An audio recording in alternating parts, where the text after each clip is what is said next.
장주시 치매 예방 전도사입니다. 이번 시간에는 또 치매 단계별 의사소통 그 문제에 대해서 또 이야기를 해보겠습니다.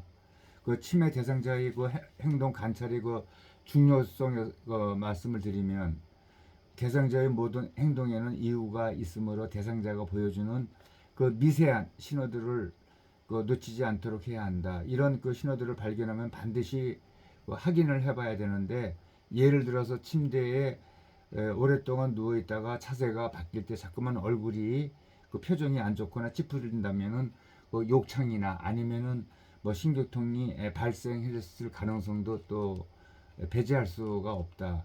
그래서 그 대상자가 그 침대에 오랫동안 누워 있다가 이 등을 이렇게 움직이거나 이렇게 좀 표정이 안 좋거나 이제 그렇게 할 경우에는 이 등을 한번 자세히 확인해 봐야 합니다. 오랫동안 그 침대에 누워 있다 보면 등에 그 피부가 짓눌려서 거기서 어떤 부분에서 이제 그 썩는 부분이 또 발견될 수도 있습니다. 욕창. 그 욕창 아주 무섭습니다. 그 고치기도 힘들고요. 그래서 자주 그 체위 변경을 또 해주고 있는데 또 근육통도 올 수가 있습니다. 그래서 그 치매 단계별 의사소통 문제에 있어서 초기에는 일관성 및 연결성이 손상이 되어 자주 확인하고 설명을 요청한다. 두 번째는 대화의 주제가 자주 바뀌고, 세 번째 사용하는 그 어휘의 수가 점차적으로 이렇게 줄어든다. 제한이 된다. 그리고 물건이나 사람의 이름을 부르는 것이 매우 이제 어렵게 이게 진행이 되면서 과거나 또 현재 미래의 그 시제의 올바른 또 사용이 어렵다. 네, 그렇게 갈 수가 있습니다. 그리고 이제 중기, 중간쯤 가면은 애매모호한 그 이야기를 그 하는 경우도 많이 있고, 일관성의 그 결여와 혼동이 또 증가가 됩니다. 대화의 주제가 또 제한된다. 불특정 다수를 지칭하는 용어, 이것, 그들, 그것 사용이 그 많이 이렇게 생긴다. 왜냐하면 얼핏 생각이 안 나기 때문에 그런 간단한 용어, 이것저것 그런 얘기를 이렇게 자주 사용한다면은 의심해 봐야 되고, 또 사용하는 어휘의 수가 초기 치매 단계보다 줄어든다. 그건 그만큼 이제 기억력이 감퇴하기 때문에 사용하는 어휘 수가 줄어들게 되어 있고요. 적절한 어구 사용의 결여가 자주 일어나고, 부적절한 명사 선택과 부적정한 그 시제를 사용한다. 그러니까 엉뚱한 이야기를 하는 경우도 많이 있습니다. 그리고 저 말기에 가서는 의사소통을 유지하는데 어려움이 있고 말이 없어진다. 말이 없어지는 걸 가지고 무언증이라고도 얘기하고 있는데, 또 대화 시 시선을 맞추는데 어려움이 또 있다. 그 시선을 잠깐 피하려고 그러죠. 사용하는 어휘 수가 현저하게 제한되고 올바른 이름을 사용하는 것이 더욱 어려워지고, 또 자발적인 언어 표현이 감소가 되어 말수가 크게 줄어들게 된다. 그래서 심하면 스스로는 말을 안 하고 앵무새처럼 상대방의 말을 그대로 따라하고, 마지막 일곱 번째에서는 발음이 부정하여 치매 대상자가 설명한 것을 이해하기 어려워지고, 치매 대상자는 또 다른 사람이 이야기한 것을 제대로 또 이해하지 못한다. 그 정도가 되면은 뭐 말기라고 얘기할 수가 있습니다. 의사소통에서는요.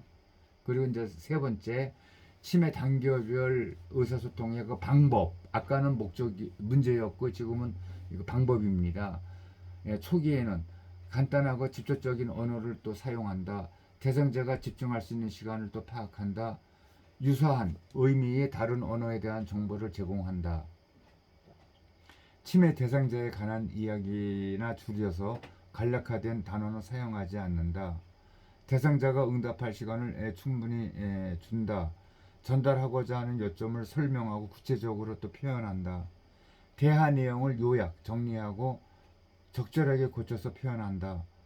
대상자가 과거에 긍정적인 어떤 기억이나 사건을 회상하도록 돕는다.